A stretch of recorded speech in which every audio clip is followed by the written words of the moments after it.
Good day to everybody. Let us now study fluid mechanics. So first, let us define what fluid mechanics is. Now, when we speak of fluid mechanics, this is the branch of physics that deals with the mechanics of fluids. And fluids can be either liquids, gases, and plasma. And in fluid mechanics, we also study the forces that acts on liquids, gases, and plasma. We can also define fluid mechanics as the branch of physics that deals with the behavior of fluids under external forces, like gravity or even pressure or stress. And probably you might ask, why do we need to study fluid mechanics in the first place? Now, the goal of fluid mechanics is to understand and to predict the behavior of fluids.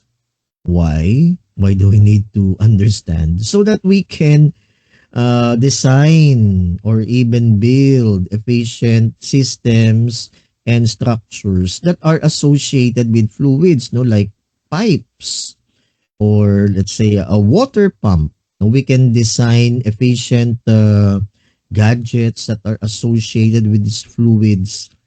No? So that's the goal of fluid mechanics, so that we can design efficient systems and structures by understanding the behavior of fluids. All right. So let's now enumerate the branches of fluid mechanics. So there are three branches of fluid mechanics. So first we have hydraulics.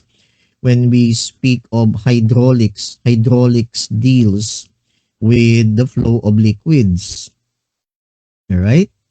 Then another branch of fluid mechanics is pneumatics. So when we speak of pneumatics, it deals with the flow of gases. And lastly, we have hydrodynamics. When we speak of hydrodynamics, it deals with the motion of fluids, like the motion of fluids inside a pipe, or the motion of air as it passes through the wings of an airplane. So that's what we call hydrodynamics, that deals with the motion of fluids. Hydraulics deals with the flow of liquids, while pneumatics deals with the flow of gases. All right?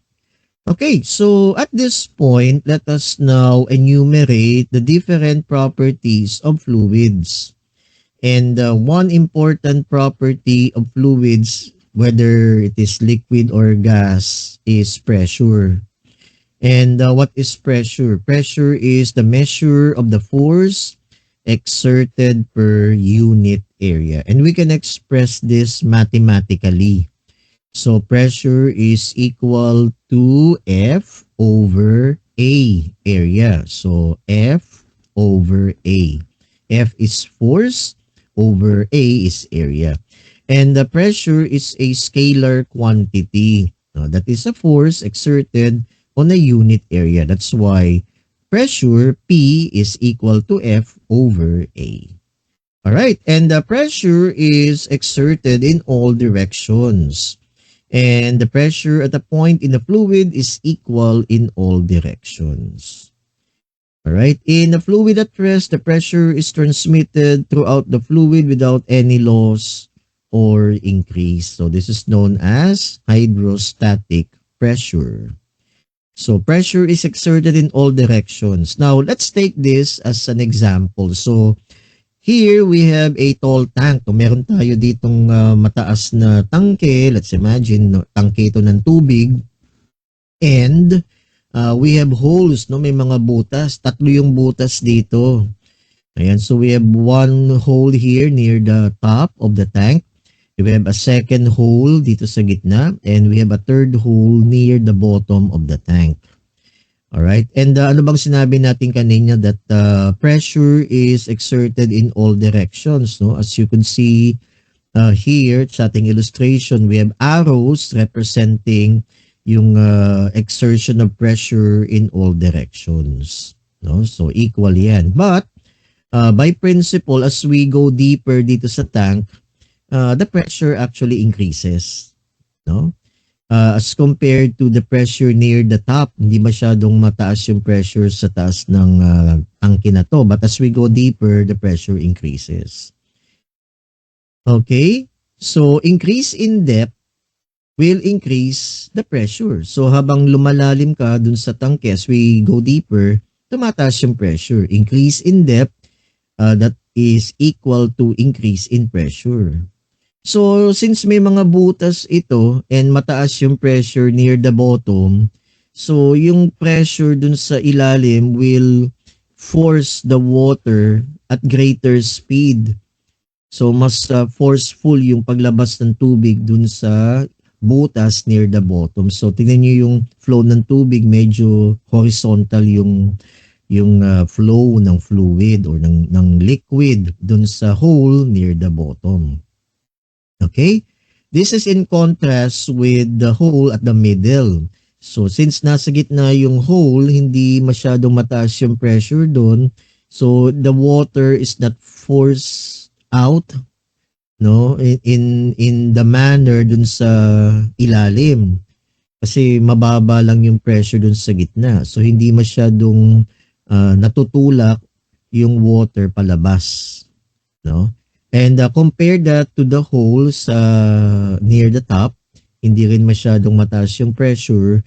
So the water is not that forced out as compared dun sa gitna and dun sa bottom. Okay? So again, increase in depth, increased in pressure. So yung butas sa yung third hole na malapit sa ilalim, water force at greater speed and goes further horizontally. Okay, so that's a very important property of fluids, whether liquids or gases, the property of pressure. Okay, another important property of fluids is density. Density is the measure of how much mass a fluid has in a given volume.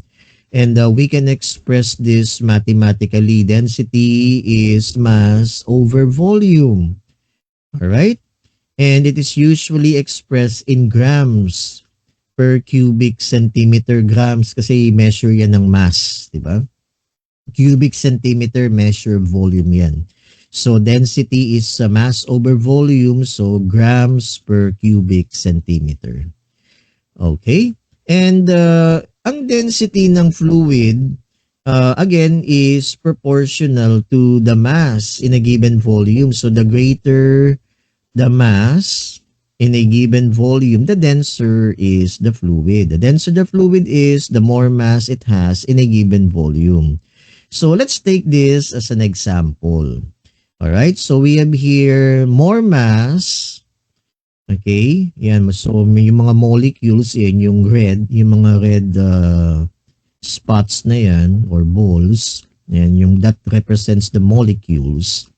So, more volume, more mass, yung density niyan mababa, no, as compared to this.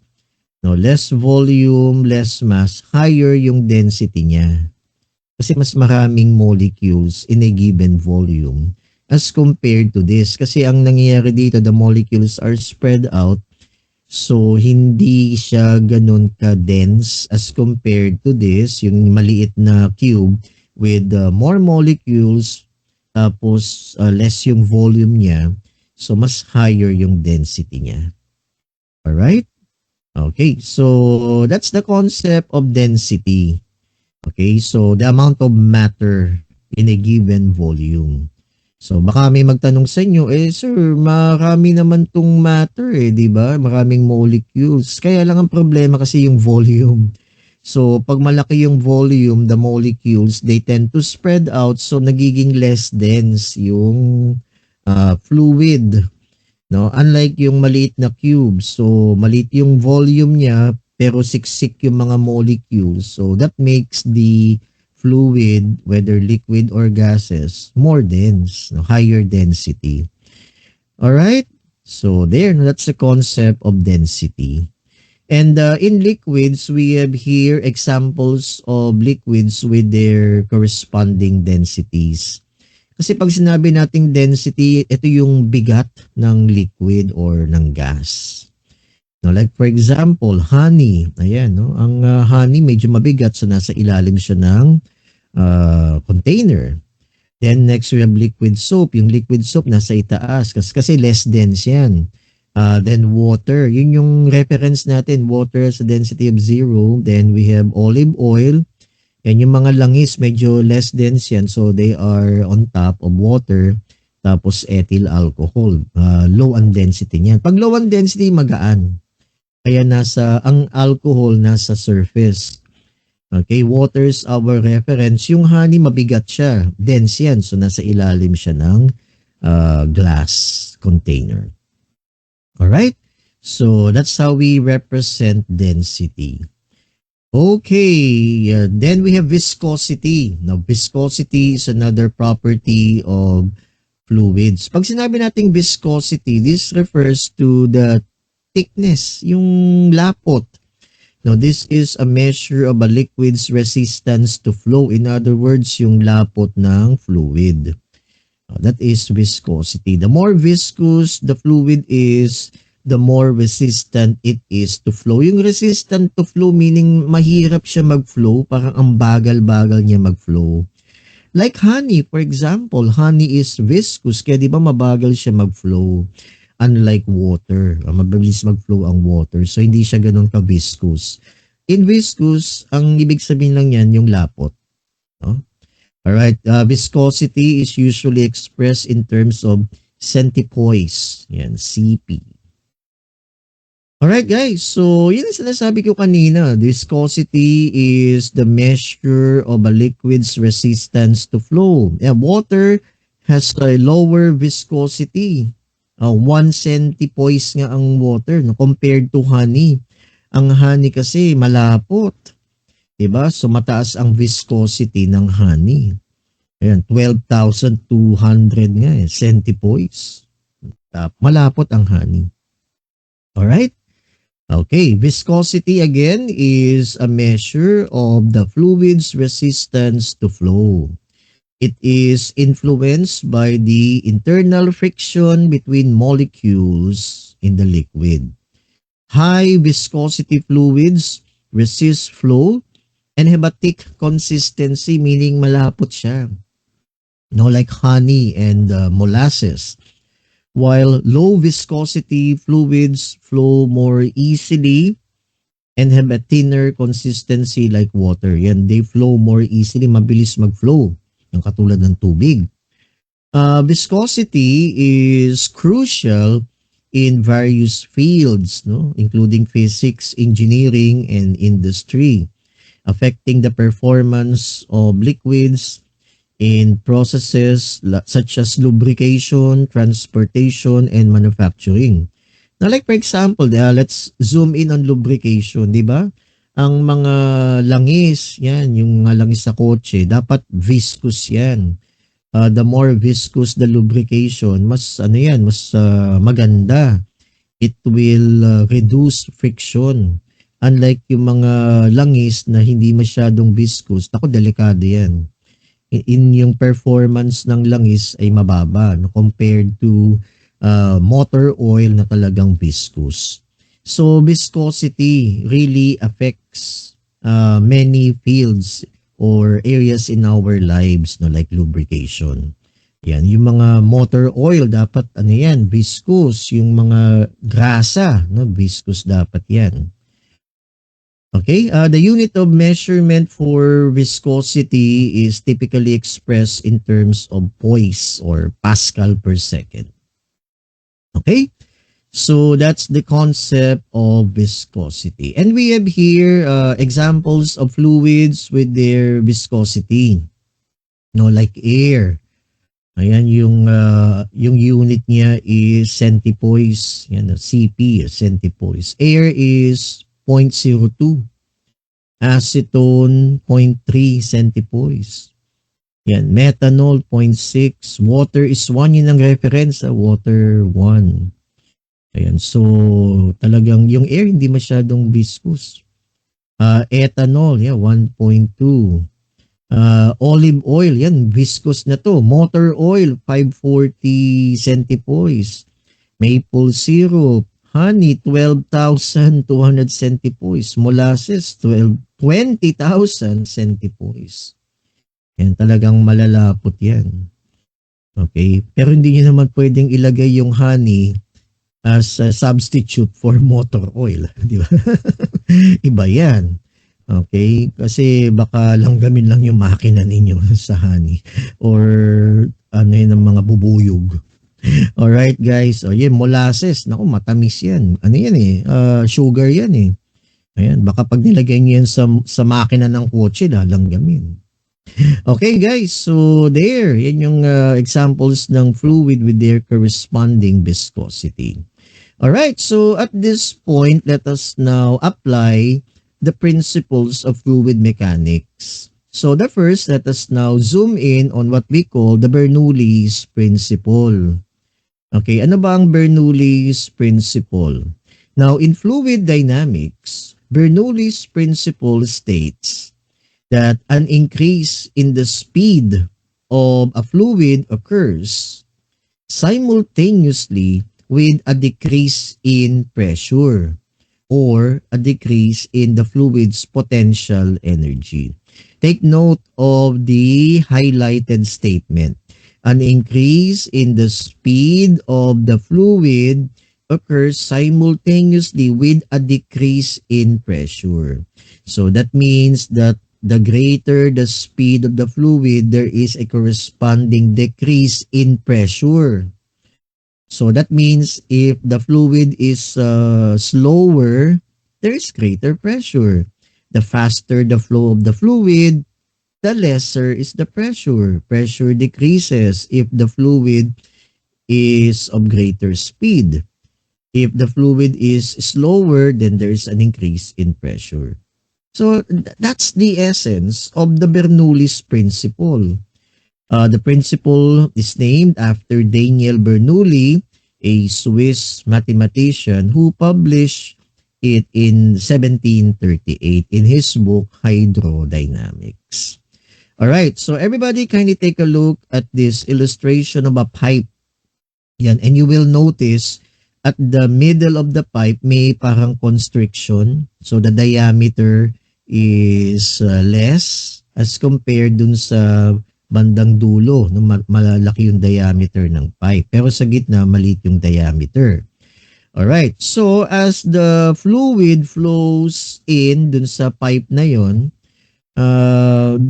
if the fluid enters or that flows dun sa gitna, yung makipot na portion ng pipe, the velocity or the speed of the fluid increases. No, pag dun sa makipot na part ng pipe na yan, yung speed ng fluid, whether this is water or air, pagdating dun sa constriction, yung sa gitna ng pipe, yung pressure mababa, no? So kasi mabilis yung fluid sa makipot na area na yan ng pipe eh. So according to Bernoulli, the greater the speed, the lesser is the pressure. No, as you could see here in the illustration, guys, di ba? So mabilis yung flow ng fluid, so mababa yung pressure as compared dun sa portion ng pipe na medyo malaking diameter. So mas mabagal yung flow ng tubig, mas mataas yung pressure. That, guys, is Bernoulli's principle. The greater the speed of the fluid, the lesser is the pressure. The slower the flow of the fluid, the higher is the pressure. Alright? And there are so many applications of this, no? Like the Venturi effect, no, applies the principle of Bernoulli. Ano ba tong Venturi effect? The Venturi effect occurs when fluid speeds up in a narrow passage. Ito yung example natin kanina. Yung sa gitna ng pipe, may constriction, no? Makipot yung diameter. So when water flows dun sa constriction na yan, the speed of the water increases. And ano yung sinabi ni Bernoulli, pag mabilis yung flow ng water, ng fluid, mababa ang pressure, no? High speed, low pressure. Mababa yung pressure pag mabilis yung fluid dun sa constriction. Then dun sa portion ng pipe na malaki yung diameter, babagal yung flow ng water, water slows down, low speed, mataas yung pressure niya. Alright? So that's the Venturi effect, which is an application of Bernoulli's principle. Now, Venturi effect occurs when fluid speeds up a narrow passage causing a drop in pressure. Ayan. Saan ba ito ginagamit? Sa mga karburador. Yan. And the Venturi mass showing how fluid dynamics solve real-world problems.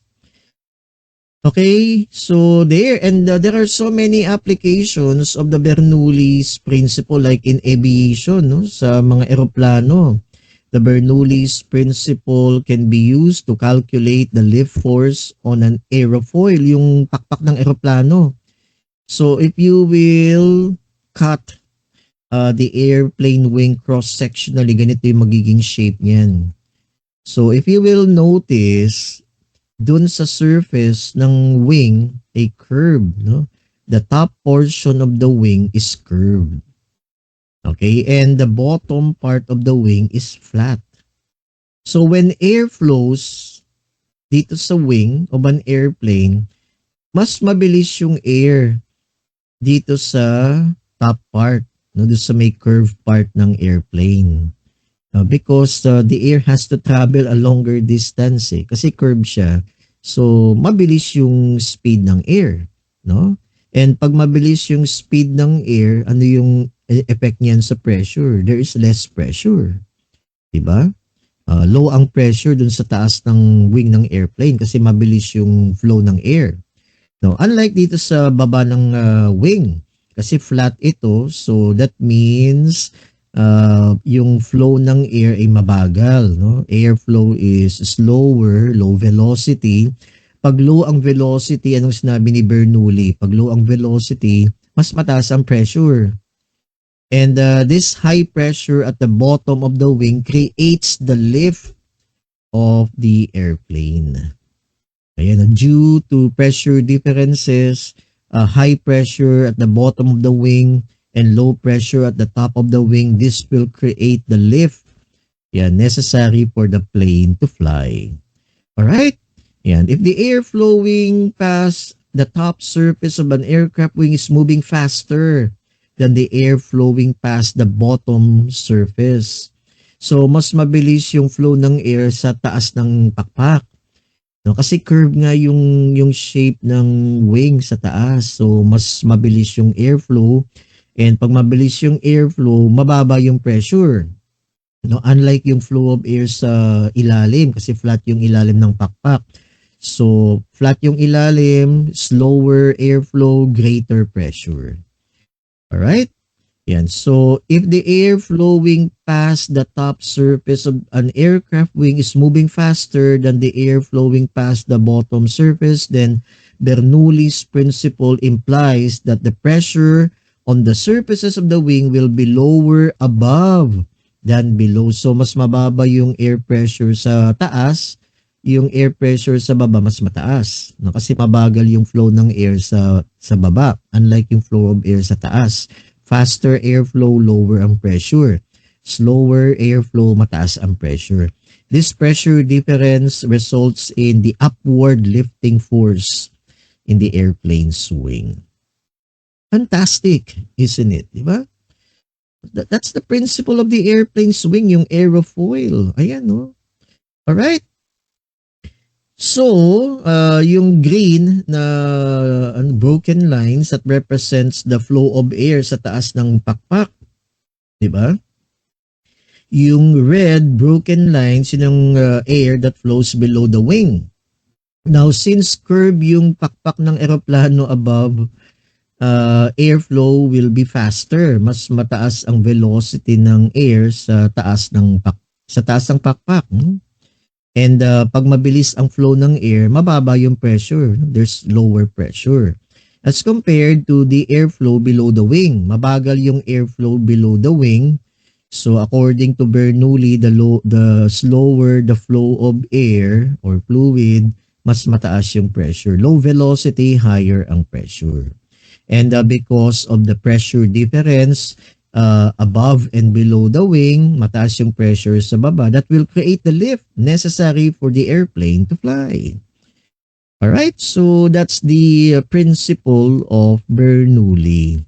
So the air above the wing has a greater speed, greater velocity, and according to Bernoulli, the greater velocity will result to less pressure. The airflow below the wing is less, low speed, and according to Bernoulli, yung low speed na yan would result in higher pressure, more pressure.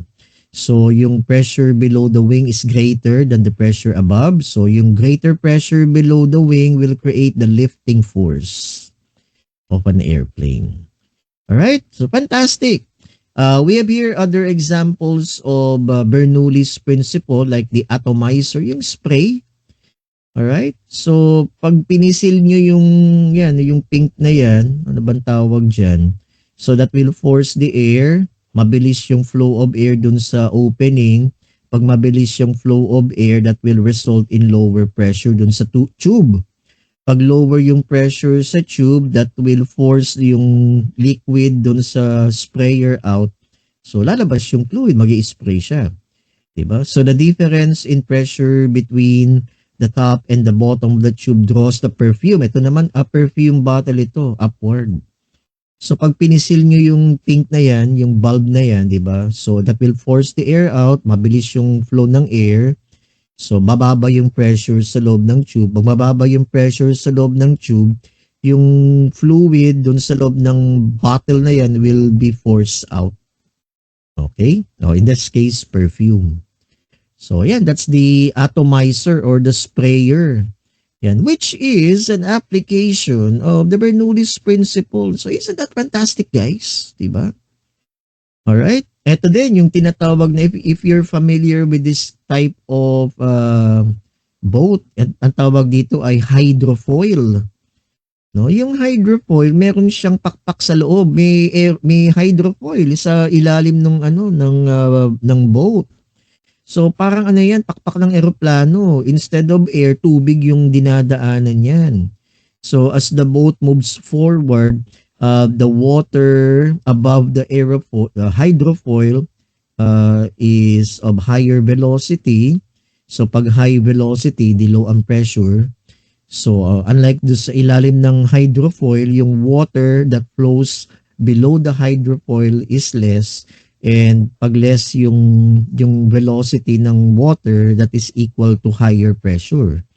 So yung high pressure na yan will lift the boat above the water. So mas mas nababawasan yung water resistance. Kaya mabilis yung mga ganitong klaseng sea-going vessel.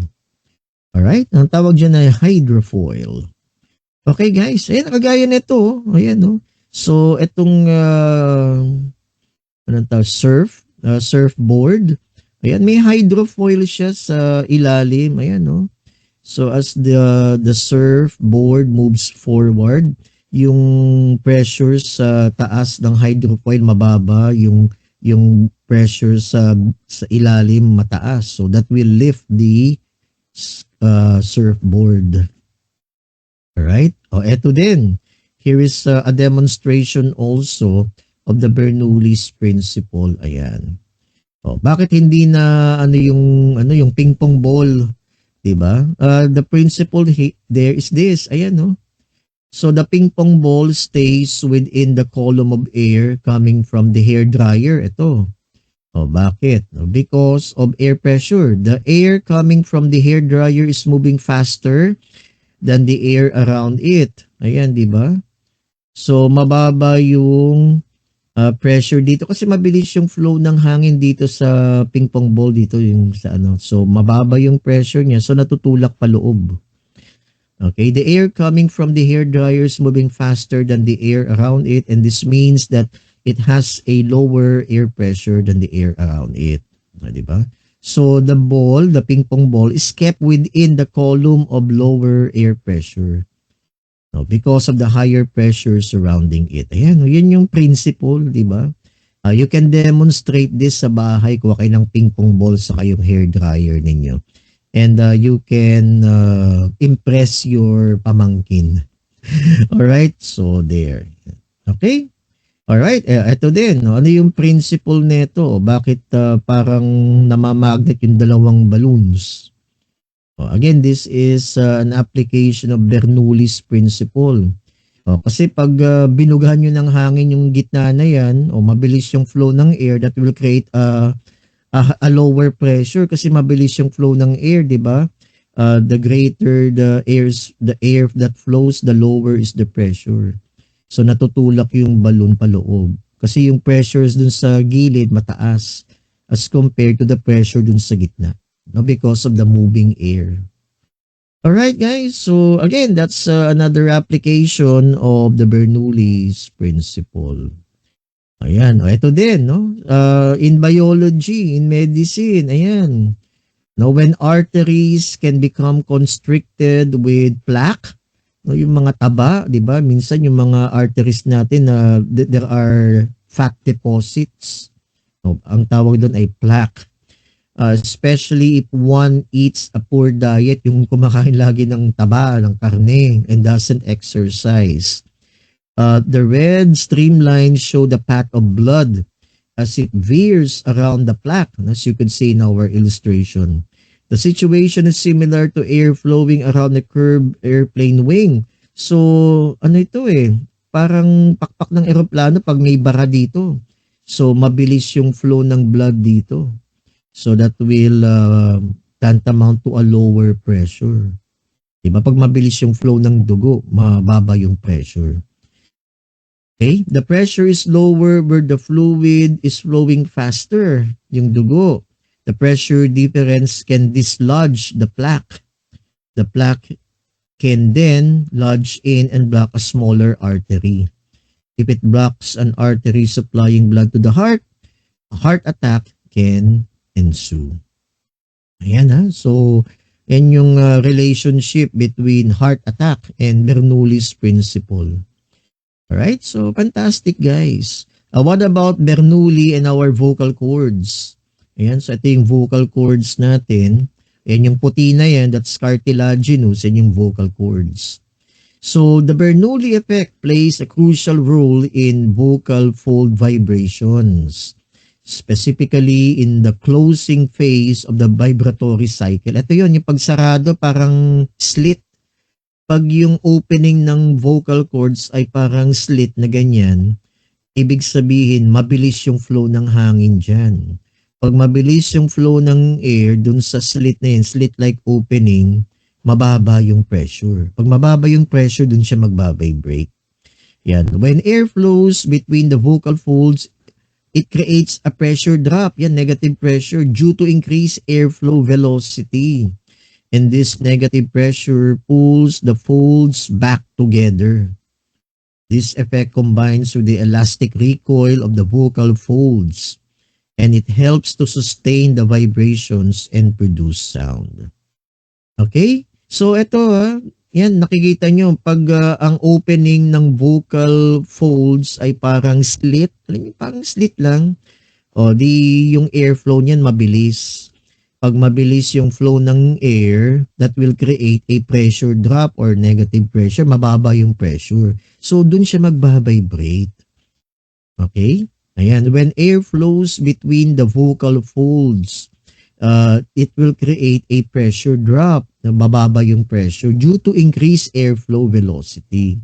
And this negative pressure pulls the folds back together. Ayan, so nakikita nyo dito sa ating endoscope video. Ayan, so parang slit siya, mabilis yung flow ng air pag ganon. So magbabibrate yung vocal cords. Alright guys, so fantastic, isn't it? We can apply Bernoulli's principle in engineering, yung pagde-design ng mga eroplano, ng hydrofoil. We can apply Bernoulli's principle in yung sa mga spray, no? Like in the perfume spray, and even in biology, no? Ayan, di ba fantastic, isn't it? Alright? Okay, so let us now proceed to Pascal's principle. So I hope there are no questions regarding Bernoulli's principle. Let's talk about now Pascal's principle. Ano ba tong Pascal's principle? Now, Pascal's principle states that when a pressure is applied to an enclosed incompressible fluid, it is transmitted undiminished to every part of the fluid. Okay? Ayan, ulitin ko ha. When a pressure is applied to an enclosed incompressible fluid, it is transmitted undiminished, hindi nawawala in every part of the fluid. In simple terms, if you squeeze a closed container of water, the pressure you create is felt equally throughout the water, not just at the point you squeeze. So parang ganito guys, ayan oh. So pag in-squeeze nyo yan, the pressure is distributed in all directions.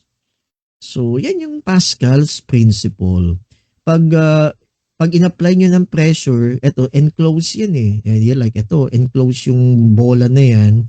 If you apply pressure, yung pressure niyan is transmitted undiminished na nata-transmit in all directions. No? So, yan yung Pascal's principle. So, when you apply pressure on the ball, pressure is applied on one point, yung transmission ng pressure is equal in all directions. Kaya ganito yung itsura niyan. No? Alright, so there guys. So that's Pascal's principle. So again, in Pascal's principle, number 1, dapat may incompressible fluid. Like water. Water is incompressible, meaning hindi nyo siya makukompress. No? Okay, this principle applies to fluids that cannot be compressed like liquids. Ang gases, hindi nakokompress yung gases pero liquids hindi yan nakokompress.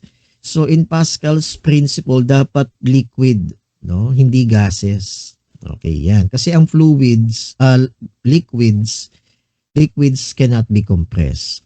Okay, number 2 key point, yung pressure transmission. Kahit saan ka mag-apply ng pressure, yung pressure is transmitted in every point in the fluid. Ayun ha. Like yung pinakita dito, kahit sa isang point nyo lang siya pisilin, yung pressure is distributed in all directions. So kagaya nito. Alright guys? So there, pressure transmission. The pressure increase is the same at every point in the fluid. Okay. Another key point, force multiplication. By using different areas for the input and output pistons, a small force can be multiplied to create a larger force. So, ibig lang sabihin nito, kahit maliit yung piston, pero malaki yung isa pang piston, dalawa yung pistons dito, mas malaki yung force dun sa larger piston. Alright?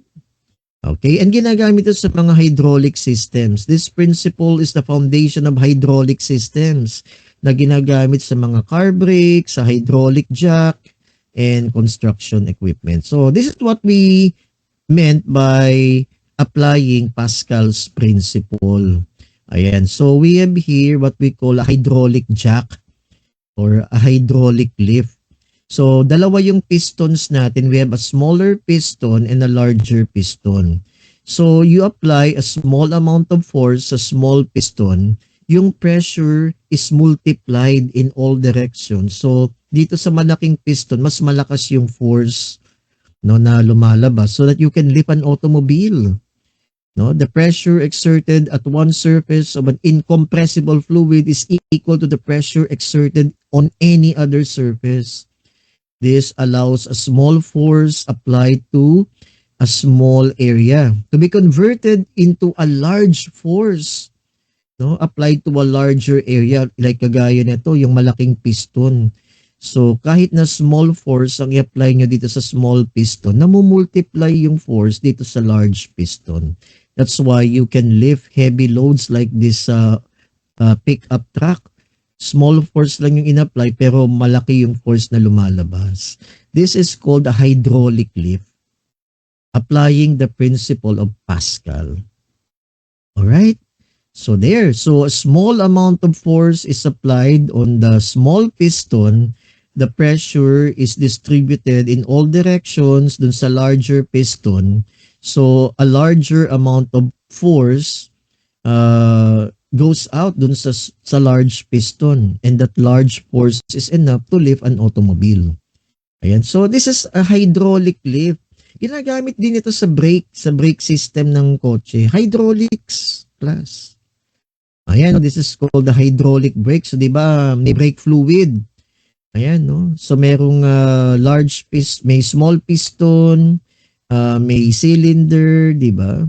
So, you apply a small amount of force dun sa brake pedal, then a large force is applied dun sa master cylinder. Kaya, nakakapag-brake yung kotse. Ayan. So, we apply this sa mga braking system ng kotse. This is called the hydraulic brake. Yung nilalagyan natin ng brake fluid. Alright? Okay, yan. Sa hydraulic lift, used to lift cars and other heavy objects by applying a smaller force to a smaller piston, which then transmits pressure to a larger piston to lift the object. Ayan. So, makikita nyo sa mga, yung mga nagpapa-change oil sa mga gasoline stations, yung kotse tumataas. Yun yung tinatawag na hydraulic lift. Sa mga car brakes, yan, ginagamit yan.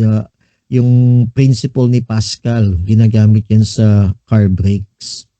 The force on the brake pedal creates pressure in the brake fluid, which is then transmitted to the brake pads, causing them to squeeze against the brake rotor to stop the car.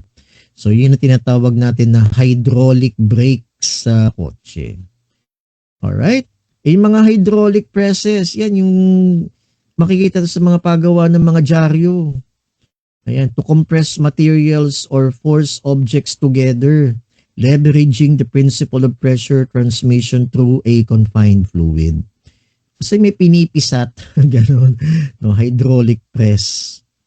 Ayan. And sa mga excavators, di ba may mga hydraulic hydraulic cylinders para gumalaw yung yan kagaya nito guys, yun excavator o yan. May mga hydraulic cylinders yan. Hydraulic fluid in the excavator's hoses transmit pressure to pistons which moves the bucket, yung scoop and other implements. All right? Okay, so there, yun yung principle ni Pascal. Alright guys, let's talk about now buoyancy. The story of buoyancy starts with the story of Archimedes. So, I'm sure, are you familiar with the story of Archimedes? So, ito the story of Archimedes and buoyancy involves a king suspicious of his crown's purity. Kasi duda yung hari, baka peke yung yung corona. No? A bat and a famous Eureka moment. Archimedes tasked by King Hero to determine if a new crown was made of pure gold. Realized that objects submerged in water displaces a volume of water equal to their own volume. So while taking a bath, he noticed that the water level rising, and as he submerged, leading him to the principle of buoyancy. Yung naliligo daw siya, tapos nung pumasok siya dun sa loob ng bathtub, biglang umangat yung tubig. Yun yung eureka moment niya. Kaya sumigaw siya, tumakbo, nakahubad, Eureka! Eureka! Yeah. So doon niya nalaman kung paano testingin kung yung corona ng pari ay peke. Yeah. This realization allowed him to prove the crown was not pure gold, but by comparing it sa buoyancy to that of a gold lump of equal weight, discovering that the crown displays more water, indicating that it contained a lighter metal like silver. So peke daw yung corona ng hari. Yan. Yun yung story ni Archimedes, and doon niya na discover yung buoyancy. Okay? So, ano yung principle ni Archimedes about buoyancy? So, a body at rest in a fluid is acted upon by a force pushing it upward. This is called buoyant force, which is equal to the weight of the fluid that the body displaces. If the body is completely submerged, the volume of fluid displaced is equal to the volume of the body. Alright? Ayan. So, for example, ito. Oh, we have here a piece of a block of metal. The metal weighs what? A pound? 7 pounds. Ayan, no? 7 pounds. Then nilagay sa tubig, 'di ba? Water exerts an upward force called buoyant force. Ayan. Ang anong ngayon dito, naging less yung weight, 'di ba? Gumaan siya, naging 4 pounds, so nung sinubmerge. Pero may na-displace na tubig, umapaw yung tubig eh, 'di ba? And yung tubig na 'yan, if we measure yung weight ng tubig na displace is 3 pounds. Yan, 3 pounds of water yung na-displace. Okay? So, 3 pounds yung yung na-displace na tubig. Okay? So 7 pounds yung yung object. So 7 minus 4 7 minus 4 is 3. Yun, di ba? 3 pounds. So yun yung sinasabi. The buoyant force is equal to the weight of the displaced water. Ang ang na-displace sa tubig is 3 pounds. So yung buoyant force is equal to 3 pounds. Yeah. Alright? Ayan, no? So why does boat float on water? Again, the buoyant force acts on the boat is equal to the weight of the boat.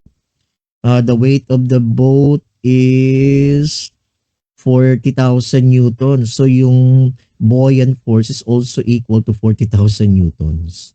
The buoyant force acting on the boat is equal to the weight of the boat. Ayan. Alright? Okay, so that's the principle of Archimedes and buoyancy.